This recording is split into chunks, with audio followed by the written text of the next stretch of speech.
prophecy of Prophet Muhammad, peace be upon him, is mentioned in the scriptures of all the major world religions. It's even mentioned in the Bible. If you read the Old Testament, it's mentioned in the book of Deuteronomy, chapter number 18, verse number 18. Almighty God says, I shall raise them a prophet from among thy brethren, like unto thee, and I shall put my words into his mouth, and he shall speak all that I command him. This prophecy, which is mentioned in the Old Testament, in the book of Deuteronomy, chapter number 18, verse number 18, Almighty God speaks to Moses, peace be upon him, and says, I shall raise them a prophet from among thy brethren, like unto thee, and I shall put my words into his mouth, and he shall speak all that I command him. Many of the Christians, they say that this prophecy refers to Jesus Christ, peace be upon him. And when we ask them that how does this prophecy refer to Jesus Christ, peace be upon him, and they tell us that here the prophecy says, I shall raise them a prophet from among thy brethren, like unto thee. The prophet to come should be like Moses, peace be upon him. And the similarities the Christians give between Jesus and Moses, peace be upon them, is that Prophet Jesus and Prophet Moses, peace be upon them, both of them, they were Jews. And both Prophet Jesus and Prophet Moses, peace be upon them, both of them were prophets of God. If these two are the only similarities for the fulfillment of the prophecy, then all the prophets mentioned in the Bible after Moses, peace be upon him, fulfilled the prophecy. All the prophets mentioned after Prophet Moses, peace be upon him, were Jews, and all were prophets of God. For example, Prophet Solomon, Ezekiel, Isaiah, Daniel, Joel, John the Baptist, all of them, they were Jews, and all of them were prophets of God. If these two are the only similarities, then there are several prophets mentioned in the Bible which fulfill this prophecy. In fact, if we analyze, this prophecy does not befit anyone better than the last and final messenger, Prophet Muhammad, peace be upon him. If we analyze Prophet Moses and Prophet Muhammad, peace be upon them, both of them were born naturally. They had a mother and they had a father. But Jesus Christ, peace be upon him, he was born miraculously without any male intervention. He had a mother, but he had no father. And it is mentioned in the Quran about his birth, in Surah Al-Imran, chapter number 3, verse number 47. It's also mentioned in the Bible, in the Gospel of Matthew, chapter number 1, verse number 18, and the Gospel of Luke, chapter number 1, verse number 35, that he was born miraculously, without any male intervention. So if we analyze, Prophet Muhammad, peace be upon him, is like Prophet Moses, peace be upon him. And Prophet Jesus, peace be upon him, is unlike Prophet Moses, peace be upon him. Furthermore, we know that Prophet Muhammad and Prophet Moses, peace be upon them, both of them, they were married and they had children. But according to the Bible, Jesus Christ, peace be upon him, he was not married and he had no children. So Muhammad, peace be upon him, is like Moses, peace be upon him, and Jesus, peace be upon him, is unlike Moses, peace be upon him. Further, when we read the Quran and the Bible, we come to know that Moses, peace be upon him, he had a natural death. Same like Prophet Muhammad, peace be upon him. He too had a natural death. But Jesus Christ, peace be upon him, he did not have a natural death. According to the Quran, in Surah Nisa, chapter number 4, verse number 158, he was raised up alive. And according to the Bible also, it is the same. But many Christians say that he was crucified. Even if we agree what they say, though I've given a talk proving from the Bible that Jesus Christ, peace be upon him, was not crucified, irrespective whether he was raised up alive or whether he was crucified, he did not die a natural death. So if we analyze, we come to know that Muhammad, peace be upon him, is like Moses, peace be upon him. And Prophet Jesus, peace be upon him, is unlike Moses, peace be upon him. Further, we come to know from the Quran and the Bible that Prophet Moses and Prophet Muhammad, peace be upon them, both of them were accepted by the people as a whole. But Jesus Christ, peace be upon him, he was not accepted by the people as a whole. It's mentioned in the Gospel of John, chapter number 1, verse number 11. He came to his own, and his own people forsook him. So he was not accepted by his people as a whole. Furthermore, Moses and Muhammad, peace be upon them, they were worldly kings. That means they could give the punishment of life and death to whoever they wanted. They had that power. Jesus Christ, peace be upon him, it's mentioned in the Gospel of John, chapter number 18, verse number 36. He says, my kingdom is not of this world.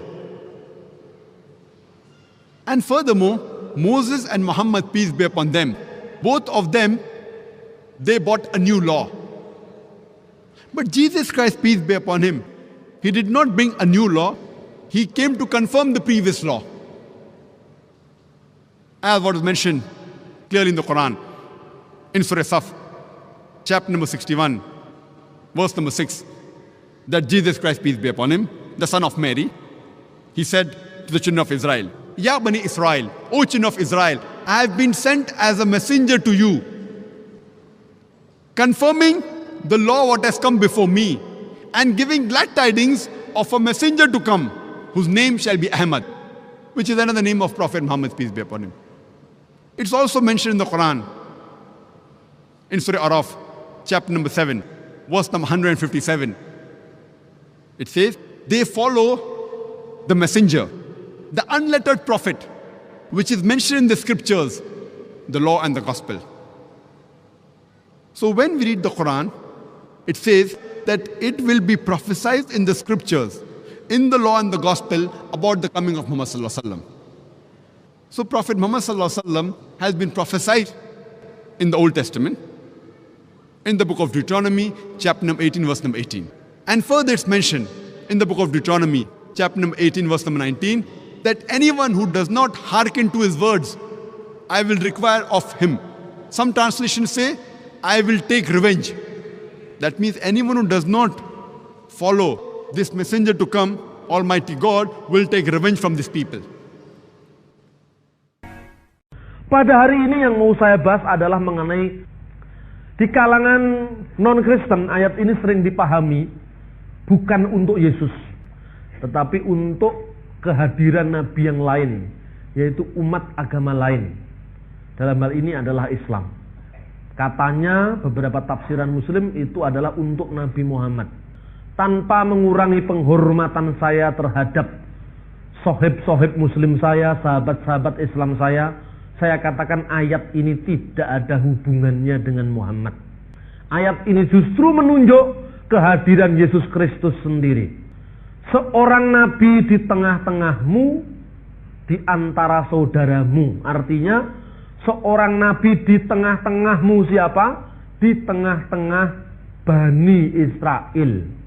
Di tengah-tengah Bani Israel berarti bukan di luar Bani Israel. Makanya dikatakan di dalam bahasa asli, kalau kita membaca Alkitab lebih bertanggung jawab dibaca ini, bahasa aslinya ini, ada bahasa Indonesia dan bahasa aslinya sudah terbit ini. Orang Kristen harus beli ini. Dan kita sambil menolong lembaga Alkitab supaya tidak bangkrut. Ini harga Alkitab ini murah sekali saudara-saudara. Harganya cuma 37.500. Segini besar. Karena ini disubsidi. Nah karena itu saya sudah ngomong kepada teman-teman lembaga Alkitab, tak ewangi promosi. Karena apa? Lembaga Alkitab sudah mensubsidi banyak. Tapi orang Kristen tidak butuh teks asli. Karena orang Kristen lebih suka lokal-lokalan semua. Ya kalau Batak, Alkitabnya Batak. Kalau Ambon, Alkitabnya Ambon. Kalau Islam, teman-teman Islam, di mana saja original teks itu ada. Saya sering dikritik oleh pendeta-pendeta Kristen. Nggak perlu itu bahasa asli. Ya yang tidak perlu ya tidak usah lah, tidak usah kritik yang perlu. Karena yang perlu memang memerlukan, seperti tadi saya katakan, teman-teman Muslim kita itu mau tahu bukti keaslian. Jadi kalau di mana-mana Bambang Nursena berbicara tentang original text of the Holy Bible, kita bukan untuk pinter-pinteran, tapi sambil menunjukkan kepada rekan-rekan kita bahwa original text of the Holy Bible itu masih eksis sampai hari ini. Itu maksudnya. Jadi supaya pemberitaan kita itu tidak cuma-cuma. Udah nggawa tebel-tebel sing diomongi ra percaya. Karena itu kita tunjukkan teks aslinya. Sebab teman-teman muslim itu setiap kali membaca teks Quran mesti tahu teks aslinya. Contohnya, kalau Jainuddin MZ berdoa, bukan berkhutbah, seperti yang dikisahkan dalam kitab suci Al-Quranul Karim yang berbunyi Bismillahirrahmanirrahim, ya ayyuhalladzina ammanu qu anfusakum wa ahlikum nar, yang artinya selalu gitu kan, wahai orang-orang beriman, jagalah dirimu dan keluargamu dari api neraka. Ayat ini aslinya berbunyi dalam bahasa Ibrani, Nebi Achim Lachem Micheret Achikem. Nebi Achim Lachem, seorang nabi di tengah-tengahmu, Micheret Achikem, di antara Achihem, di antara saudara-saudara kalian semua. Jadi konteksnya adalah Nebi Achim Lachem, seorang nabi di tengah-tengah Bani Israel, di antara saudara-saudaramu, Micheret Achikem. Saudara-saudaramu itu siapa? Harus dikembalikan pada ayat 8, ayat 1 pasal yang sama. Imam-imam orang Lewi, seluruh suku Lewi. Kalau gitu, ini ditujukan di tengah-tengah Bani Israel, di antara saudara-saudara Lewi. Nah, Israel itu jumlahnya 12. Ada Isakar, ada Naftali, ada Zebulon, ada Yehuda, ada Lewi. Karena itu ayat ini menubuatkan bahwa seorang nabi lahir di tengah-tengah Bani Israel dan bukan di luar Israel. Karena itu ada tafsir yang mengatakan nabi ini saudaranya Israel berarti Ismail. Saudaranya Israel berarti Ismail, dan Ismail itu kakek moyangnya bangsa Arab. Ini tampaknya benar tetapi salah. Di tengah-tengahmu itu artinya tidak boleh keluar dari Israel. Dan di tengah saudaramu, di tengah saudara-saudara suku Israel yang jumlahnya 12 itu. Karena yang di konteks di sini adalah kaum Lewi, maka nabi ini harus lahir dari saudara Lewi. Musa itu lahir dari suku Lewi. Harun itu lahir dari suku Lewi. Setiap imam-imam sembahyang di perjanjian lama, di bait Allah, di Baitul Maqdis, itu harus keturunan Harun. Dan ayat ini menubuatkan bahwa nabi yang akan datang itu adalah saudara kaum Lewi. Dan Yesus itu lahir dari suku Yehuda. Suku yang melahirkan raja-raja Israel, suku yang melahirkan Raja Daud. Makanya Yesus disebut anak Daud. Makanya Yesus bergelar singa Yehuda. Ini maknanya ayat itu, saudara-saudara sekalian. Jadi kalau membaca Alkitab itu teksnya harus jelas, supaya kita tidak gampang diombang-ambingkan dengan berbagai macam tafsiran. Kemudian cirinya, nabi itu adalah menjadi nabi yang seperti Musa. Ada orang yang menafsirkan, nabi yang seperti Musa itu apa? Yesus nggak persis dengan Musa. Lah kok bisa? Yesus nggak punya istri. Musa punya anak istri. Nggak cocok kan?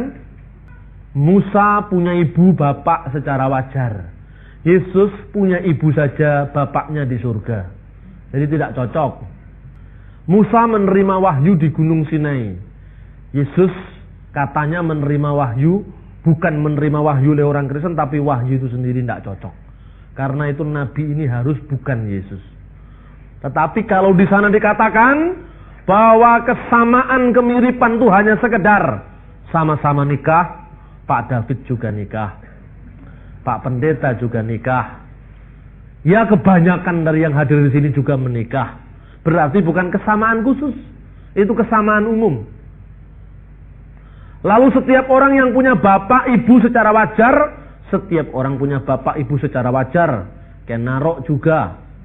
Jadi semua juga wajar. Jadi ini bukan kesamaan khusus.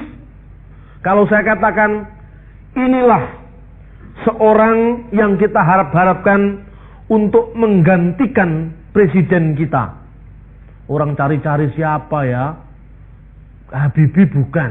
Karena ketika Habibie Timur lepas. Siapa kira-kira presiden yang mirip Bung Karno ini misalnya ini? Yang punya wawasan kebangsaan, yang toleran terhadap yang lain, yang bisa memberi tempat kepada kehadiran yang lain. Ternyata Gus Dur misalnya ini. Gus Dur itu memiliki jiwa nasional yang sama dengan Bung Karno. Jadi kesamaannya harus ada seorang presiden yang memiliki jiwa nasionalis yang tinggi. Kira-kira sama dengan Bung Karno. Tapi ada seorang presiden yang sama-sama punya istri banyak. Gus Dur tidak cocok karena istrinya hanya satu, Bu Nuri misalnya. Jadi harus ada kesamaan khusus. Kesamaan khusus yang menunjukkan bahwa dia nabi dengan misi yang khusus, yaitu misi pembebasan. Dengan nabi misi yang khusus, yaitu misi eksodus, misi pelepasan, misi keluaran. Siapakah nabi yang memiliki misi pengeluaran, misi keluaran, misi eksodus? Musa adalah nabi eksodus. Melalui Musa dan Harun, bangsa Israel keluar dari bumi perhambaan, dari Mesir, di bawah penjajahan perbudakan Fir'aun, dan menuju ke tanah terjanji. Nabi ini harus melaksanakan misi pembebasan yang sama. Musa dengan pembebasan itu, dia harus menghadapi Fir'aun. Bahasa Arabnya Fir'aun alaihi laknat. Kalau nabi-nabi itu, ya Isa alaihi salam, Adam alaihi salam, salam kepadanya, sejahtera kepadanya. Kalau Fir'aun alaihi laknat, iblis mbahnya alaihi laknat. Itu kira-kira. Nah, Fir'aun ini menjajah orang Israel. Tegar tengkuk, dia keras, kafir. Maka Tuhan memberikan peringatan, yaitu 10 bala. Bala itu azab. Orang Kristen seringkali tidak mengenal kata-kata Arab. Saya cekok kata Arab terus supaya akrab dengan lingkungannya. Kemarin ada seorang pendeta nyentrik. Dia berkata, ini ada orang Kristen aliran baru dari Arab. Kiblatnya ke Baitul Maqdis. Tak takok nih koncoku muslim, Pak, Baitul Maqdis itu apa? Baitul Maqdis itu masjid yang di Yerusalem ya Pak. Hah? Orang Kristen kiblatnya ke masjid lah ini. Orang ngawur ini, sopo? Sing kiblat ke masjid itu siapa? Itu kemudian dianggap jadi kebenaran seolah-olah ada orang Kristen yang kiblatnya ke Yerusalem. Orang enek wong Kristen yang kiblat ke Yerusalem, apalagi ke masjid. Apa enggak waras lagi orang Kristen kiblatnya ke masjid? Baitul Maqdis itu bait Allah. Bosone Arab Baitul Maqdis, bahasa Ibraninya Bet Hamikdas. Bet itu bait, Hamikdas itu adalah bait yang suci. Bait suci yaitu bait Allah di Yerusalem. Itu maknanya. Tetapi juga tidak ada orang Kristen yang kiblat ke sana. Ini salah ini. Karena itu seringkali jangan memaksakan proposisinya. Sebelum menilai orang lain, belajar dulu. Lawung ahli bengkong aja ndak ngerti yuk. Menilai orang Kristen yang berbahasa Arab. Bagaimana? Modalnya apa? Ini seringkali tidak proporsional. Nah, orang Kristen supaya telinganya akrab-akrab dengan yang Timur Tengah itu. Makanya tadi pagi saya begitu khotbah tentang saya mau pimpin beberapa orang ke Israel untuk tahu. Back to Middle East, kembali ke Timur Tengah, ke tempat semula. Sudah ada yang datang, Pak, kerjasama kita. Nanti kita bikin tur ke sana. Ya bagus. Saya akan tunjukkan gereja-gereja Arab itu kayak apa sih, supaya orang Indonesia tidak kaget. Lah ini suasana masjid dibawa ke gereja. Nggak ada yang membawa suasana masjid. Aslinya dari sononya memang begitu kok. Apa ada di Timur Tengah orang Kristen itu nyanyinya seperti ngerok? Nggak ada. Itu kan produknya anak-anak muda sekarang bikin lagu supaya trendy. Di Timur Tengah orang nyanyi itu kayak ngaji. Coba Anda lihat itu. Orang Yahudi juga kayak gitu. Itu bukan miliknya Islam, itu miliknya kebudayaan bersama di sana. Sama kalau saudara pergi ke sini. Orang Kristen nyanyinya mirip dengan orang Indonesia yang lain. Kulihat ibu pertiwi sedang bersusah hati. Terus jadi lagu Kristen itu. Sahabat yang mulia itu. Tuhan Yesus sobat kita yang tiada taranya. Ya kan? Siapa yang jiplak siapa itu? Duluan mana? Kulihat ibu pertiwi. Dulu waktu saya pertama-tama lihat gereja itu, loh, ini kok seperti nyanyian masa kecil saya.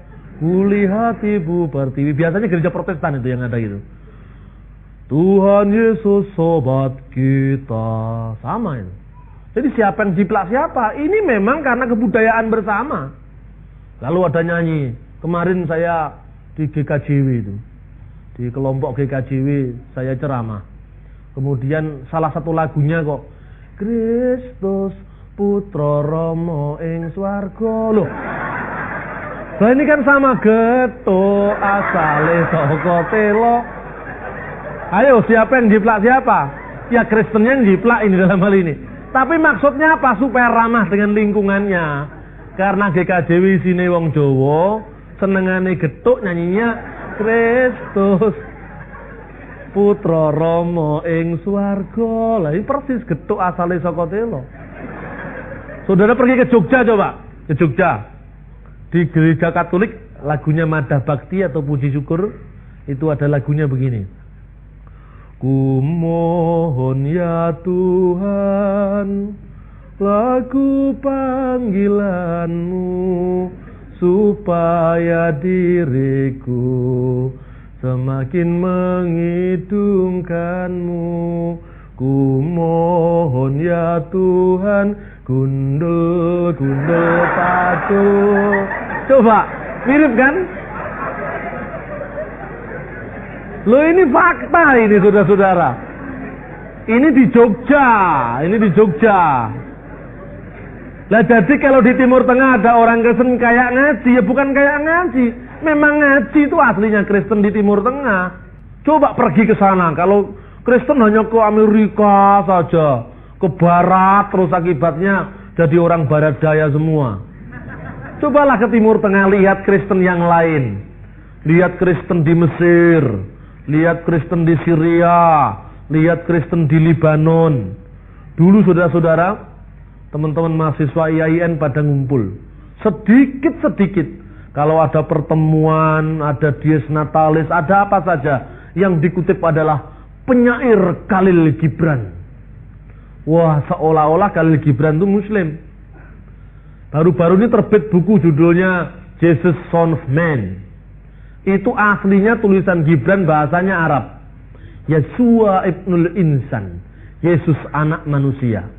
Nah sekarang mulai rasan-rasan. Ternyata Khalil Gibran itu Kristen. Kristen Arab itu Kristen Libanon. Ketika orang-orang Kristen di sana dibenturkan dengan Islam, yang membenturkan juga orang luar Arab. Orang-orang Kristen biasanya menghadapi itu dengan mengatakan apa? Ana Arabi qoblal Islam. Saya adalah orang Arab sebelum Islam. Jadi sebelum Islam saya sudah Arab. Karena itu kalau saya memakai lugatul Arabia, memakai bercakap-cakap dalam bahasa Arab ya, itu bahasa saya. Saudara tahu pemimpin-pemimpin besar di Timur Tengah, partainya Saddam Hussein, yaitu Hizbu Ba'ath, Partai Ba'ath. Itu pendirinya adalah seorang Kristen Syria yang bernama Mikhail Aflaq. Itu orang Kristen ya. Banyak sekali data-data ini yang di Indonesia tidak diketahui. Wong Israel dengan Palestina itu di sana rebutan wilayah Yerusalem Timur. Itu murni politis, tidak ada hubungannya dengan agama. Begitu sampai di Indonesia, yang khotbah Ahmad Sumargono katanya konflik Islam Kristen. Nah ini kan repot ini. Ini paling repot. Di Indonesia itu memang sok tahu. Orang Inggris Timur menyebut koyo yes-yeso. Padahal faktanya tidak begitu. Lah ini yang sering kali menyulitkan kita. Makanya Ambon begitu mudah diadu. Orang simbolnya beda, udah perang. Nah, apa agama itu nyuruh orang perang? Kita kembali kepada teks kita. Seorang nabi di tengah-tengahmu dari antara saudaramu, itu memaksudkan seorang nabi yang lahir di tengah-tengah Israel, tetapi di antara kedua belas suku Israel. Ketika Fir'aun tidak mau membebaskan bangsa Israel, Tuhan memberikan bala. Dan yang paling akhir adalah anak-anak sulung mati. Tuhan mengancam luar biasa dengan azabnya itu. Akhirnya apa? Tuhan memberikan tanda kepada orang Israel. Apabila engkau menyembelih domba, kurban, darahnya itu dicipratkan di pintu-pintu rumah orang Israel. Pada waktu malam hari, malaikatul maut melewati rumah-rumah itu. Malaikat maut melewati pintu-pintu rumah itu. Begitu dia lihat materai darah domba, maka malaikat ini melewati rumah Israel itu. Melewati, bahasa Ibraninya Pesah. Dari kata Pesah itu menjadi Passover, Paskah. Itulah Paskah Yahudi. Nah, Musa yang kedua, Musa yang terakhir setelah Musa yang pertama, itu juga mengenal Paskah. Paskahnya bukan lagi dilewatinya orang-orang Israel dari kematian, tetapi dilewatinya seluruh anak-anak Adam, seluruh umat manusia dari kematian kekal. Barang siapa percaya Yesus, dia telah pesah dari kematian. Dia telah melewati dari kebinasaan. Dia telah melewati kematian kekal. Sehingga dikatakan dalam kitab suci, karena begitu besar kasih Allah akan isi dunia ini, sehingga telah diberikan anaknya yang tunggal, supaya barang siapa yang percaya kepadanya tidak binasa, dilewati oleh kematian, pesah dari kematian, melainkan beroleh hidup yang kekal. Li'annahu hakad akaballahu li'alam hatta batal ibnahul wahid likai la yuhlika kullu man yu'minu bihi bal takunu lahu hayatul abadiyah. Koyo Al-Quran bukan. Yohanes 3 ayat 16 tadi. Saudara-saudara yang terkasih dalam Tuhan, maka Paskah yang kedua itu adalah benar-benar pembebasan umat Israel. Bukan hanya Israel, tapi umat manusia dari perbudakan dosa. Iblisnya bukan lagi iblis lokal di Mesir yang namanya Fir'aun, tapi iblis yang benar-benar, yaitu Lucifer alaihi laknat. Jadi penjajahnya itu bukan lagi Fir'aun. Penjajahnya, pembudaknya itu adalah iblis sendiri, yaitu bapa segala orang yang berbohong. Iblis kan tukang bohong. Pertama kali, kamu disuruh makan buah ini ya? Semua boleh saya makan, kecuali yang ada di tengah taman ini. Oh tidak. Semua boleh kamu makan supaya kamu seperti Allah. Nah, ini buah ini akan menjadikan kamu seperti Allah. Manusia mulai diiming-iming. Wah, saya kalau jadi ini, enak jadi Tuhan bisa merintah. Enak jadi Tuhan. Lalu dia lupa. Orang Jawa mengatakan, lupa lali marang purwoduk sino. Nah, katanya gitu. Kemudian dimakan, manusia jatuh ke dalam dosa. Itu iblis. Sampai terakhir pun juga iblis masih terus menggoda manusia. Karena itu hati-hati dengan godaan syaitonir rajim, setan yang terkutuk.